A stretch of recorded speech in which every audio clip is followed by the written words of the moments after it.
everybody, how you guys doing today? Today's video we're going to be talking about the changes that are coming to Year 4 Season 3 and the next Rainbow Six Siege season.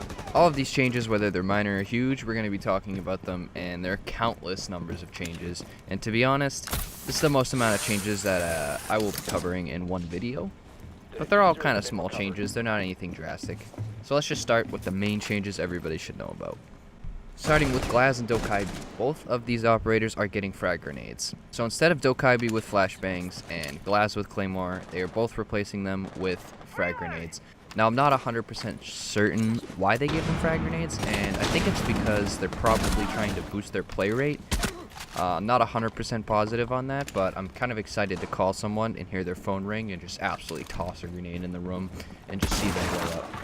But we're just going to be running through these because they're kind of short, so there's not much to talk about in them. But I just need to let you guys know these so that when you do go into Ember rides, you understand that these are some of the changes that came. Next up, deployable shields are being moved around to different operators.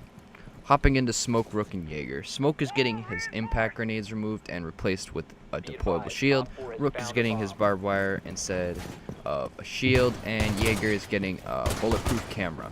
Now, honestly, Jaeger with the BPC is kind of cool because Jaeger is more of a hard roamer, and having that camera just to watch your ass or just watch anywhere else just helps you out a lot, and it just adds more utility to the team so that they can also help your back and know where these people are roaming from. And it's hard to destroy them. You have to actually go up to it or Zofia it, frag it, or anything else that destroys it.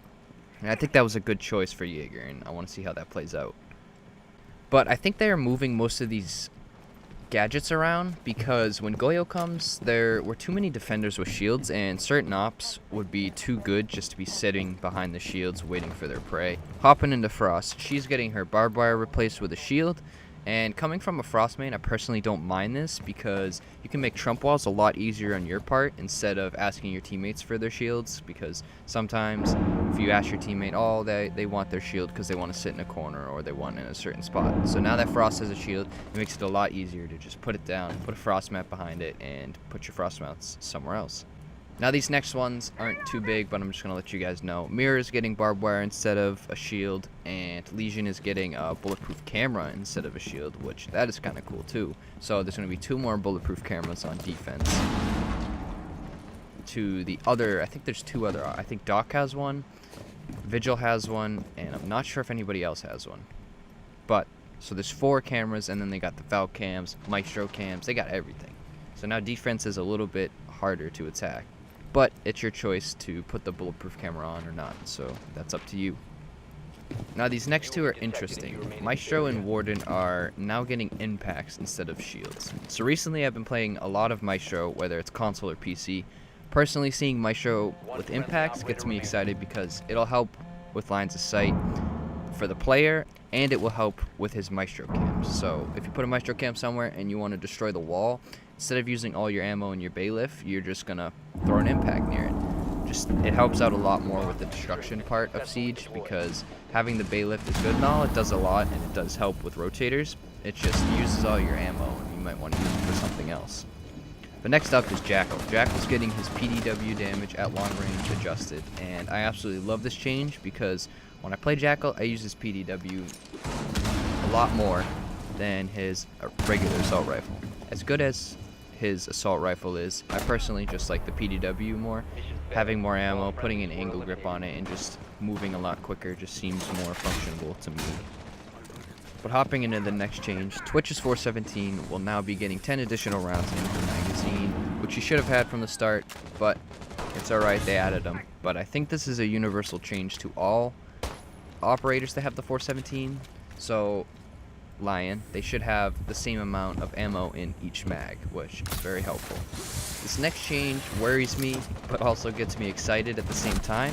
Fuse's cluster charge deployment time has now been reduced to 1.6 seconds, and I'm not 100% sure what it was before, but it couldn't be that much. Maybe it was a 0.2 or 0.1, I don't know. It was a couple points away. It couldn't have been 2 seconds or more. That would just be crazy. But I know if it's a little bit faster, that means there's a lot of good things coming for Fuse players. If you are one, that is very exciting to have his deployment change be reduced down a little bit, as You may not notice it 100%, but it is going to be a little bit quicker in getting that down instead of sitting there, just placing it down, sitting there and waiting for it to pop off. So you just put it down, run away, pop it off.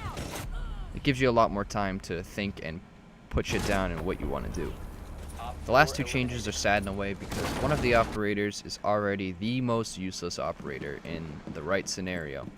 Cade's AUG damage is being increased to 36, and Warden's ability duration is decreased to 8 seconds. Now that basically tops off Warden as the most useless operator in Siege right now at the moment. Warden is very, very situational, and decreasing his ability time makes no sense, but I feel like Siege has something up their sleeve for him. People have been like speculating ideas that they're gonna give him like impact smokes or impact flashes on defense so that he can actually pop his ability, so he could like rush at someone, throw a flash, and then just pop his ability and go and kill him. Now I think that's from Coconut, bro. Shout out. That would be kind of cool seeing Warden have something like that, but since they're decreasing his time, I'm not 100% sure what they're gonna do in the future with him, but we'll have to wait and see. But that pretty much sums it up for today's video. There are so many changes coming to the next season. I'm beyond excited for Operation Ember Rise. If you guys did enjoy the video, let me know down in the comments what's your favorite change in this patch coming next season. Personally, I'm excited for Maestro's impacts and Dokaibi frags. But anyways, thank you guys so much for watching. Hope you guys did enjoy the video. Don't forget to leave a like if you did, and if you guys are new to the channel, please just subscribe. Come to the fam. We got a good community around here. We're just chilling, playing Siege. But we're inching our way closer and closer to 4K. And thank you guys so much. But anyways, I will see you guys in the next streamer video. Peace out.